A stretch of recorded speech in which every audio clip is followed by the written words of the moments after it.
Hi, everyone. It's been a pretty intense day for us here in Bethlehem.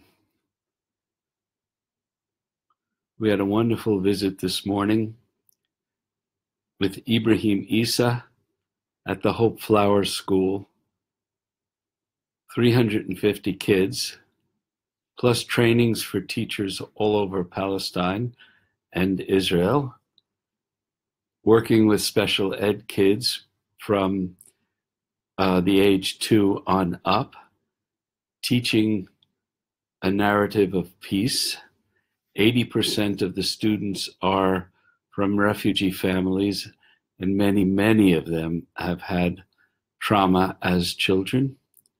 And so it's not just teaching reading, writing, and arithmetic, but it's teaching healing and self-healing and what to do with some of these very difficult memories that these kids have to hold on to. And I want to emphasize again what an incredibly wonderful job Ibrahim Isa and the whole staff of the Hope Flower School is doing. They are dear friends and supporters of the work of the Abrahamic Reunion in bringing people together, connections. We're really trying to emphasize connections and bring people together. And all of the peacemakers that we've met so far, when asked, now this is Israeli, Palestinian, everybody we've met who've been working in the field of peace for 20, 30 years, who've lived through difficult situations on all sides, all of them say the same thing. People must be brought together to create connection. And it's very difficult to fully understand how necessary and how valuable that is unless you're here and really hearing and feeling the narrative, or narratives, I should say. And there's no right and wrong in this, even though our minds really want to go there and blame and said, well, you do this and you do that. And we were sitting with Rev Nagin yesterday at a yeshiva in a settlement where the students are both learning about the Talmud and the Torah and also learning about being a human being, creating peace. And he was telling us the stories of tragedies that had occurred there. They were so deep and so profound. And then today we heard the same thing on the Palestinian side, and everybody has trauma. Everybody has tragedy. And what's needed more than anything is to create these bridges, not to look for political solutions or even negotiations, but to create connections. Connections first. Out of that, things will change. But if we really understand that there is a link of sympathy inherent in every human being, we just have to find that. And then we begin to become creative as a human being, and a solution slowly will emerge.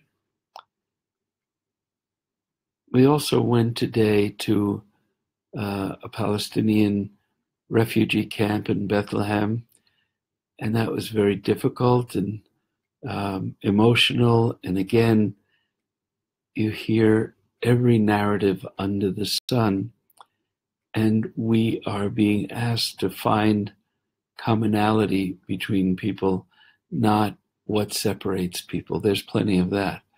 But we need to find some sense of commonality, some way to connect. So that's what we've been working on. It's not easy.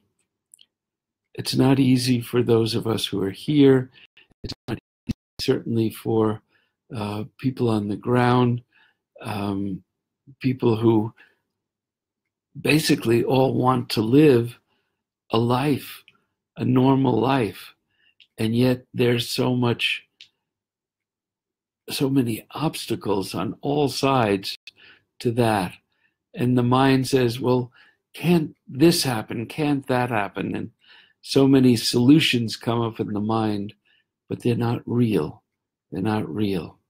And little by little, through our work here, our prayer, our meditations, we are not trying to come up with solutions, but we're coming up with energy that can be left here and directed here that will hopefully help in the process of healing.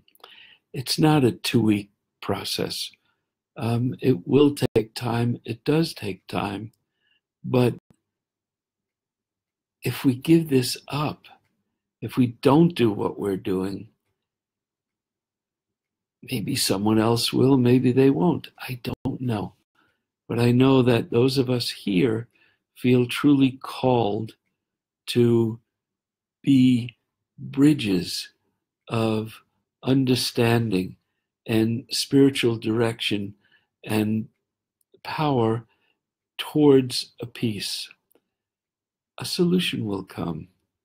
There are movements in the direction of a solution, but it seems that both sides will have to give up something. And out of that giving up and out of the recognition of the other, something will emerge. So sure, this situation is difficult, but there are many difficult situations in the world.